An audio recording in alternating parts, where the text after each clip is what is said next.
नमस्कार. आपल्या अण्णा या यूट्यूब चॅनलवर आपणा सर्वांचं स्वागत.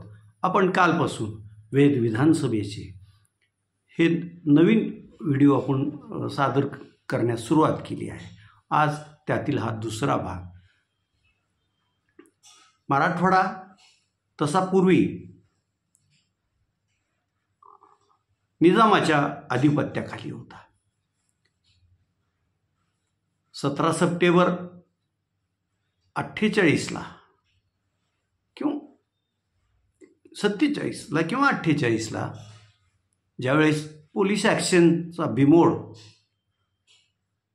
त्यावेळेचे केंद्रातील गृहमंत्री पोलाद पुरुष म्हणून ओळखल्या जाणाऱ्या वल्लभभाई पटेल यांनी केला आणि हैदराबाद संस्थानही भारतात विलीन झालं.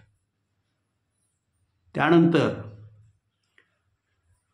जे हैदराबाद संस्थान होतं त्यात तेलंगणा, हैदराबाद, कर्नाटक आणि मराठवाडा हे 3 विभाग प्रमुख त्यात समाविष्ट होते. आपला धाराशिव जिल्हा हैदराबाद स्टेटमध्ये गुलबर्गा या विभागात होता. त्या काळी लोकसंख्येचं प्रमाणही एवढं जास्त नव्हतं, त्यामुळे मतदारसंख्याही कमीच असायची आणि म्हणून मग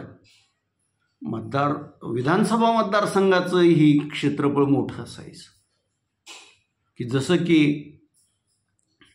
1952च्या विधानसभा निवडणुकीत थेट परांड्यापासून कळंब तालुका संपेपर्यंत हा एक मतदारसंघ होता. उस्मानाबाद तालुक्याच्या इथून तुळजापूर तालुक्याचं जिथं सीमा संपतात तिथपर्यंत उस्मानाबाद तुळजापूर हा मतदारसंघ होता. आणि असेच त्या काळच्या एकत्रित उस्मानाबाद जिल्ह्यातील विधानसभा मतदारसंघ होते. 1952ला हैदराबाद स्टेटमधील खऱ्या अर्थानं पहिली विधानसभेची निवडणूक झाली. 1952च्या निवडणुकीत उस्मानाबाद तुळजापूर या मतदारसंघातून शेतकरी कामगार पक्षाचे लढवय्ये असे नेते उद्धवराव पाटील विजयी झाले होते. तर उमरगा, औसा, लातूर या विधानसभा मतदारसंघातून काँग्रेस पक्षाचे फुलचंद गांधी हे विजयी झाले होते. आणि परांडा ते कळंब या मतदारसंघ हा 2 प्रतिनिधींना निवडून देणारा मतदारसंघ होता. आणि त्यावेळी येथून अंदोरा तालुका कळंब येथील अच्युतराव कवडे आणि त्यांच्यासोबत अनुसूचित जातीमधील आर.के. माने,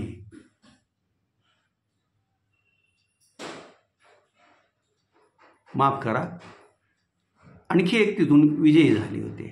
तर असे हे त्यावेळेचे मतदारसंघ होते. आता आपण या आपल्या सेगमेंटमध्ये उस्मानाबाद आणि कळंब ह्या विधानसभा मतदारसंघाचाच आढावा घेणार आहोत. तर या मतदारसंघातील ही 52पर्यंतची अशी ही होती. 1952ला कळंब मतदारसंघातून अच्युतराव कवडे विजयी झाले आणि ते या मतदारसंघातून विजयी होणारे शेतकरी कामगार पक्षाचे पहिले असे आमदार होते. त्यानंतर पुढे 3 वेळेस पारडी येथील मूळ रहिवासी आणि मुंबईतच स्थायिक झालेले कुंडलिकराव घोडकेही या मतदारसंघातून विजयी झाले होते. इकडं उस्मानाबाद तुळजापूर मतदारसंघातून पहिल्या निवडणुकीत उद्धवराव पाटील हे विजयी झाले. दुसऱ्या निवडणुकीत त्यांची आणि तत्कालीन हैदराबाद स्टेटच्या मंत्रिमंडळात शिक्षण मंत्री म्हणून असलेल्या फुलचंद गांधी यांच्यात लढत झाली आणि या लढतीत उद्धवराव दादांनी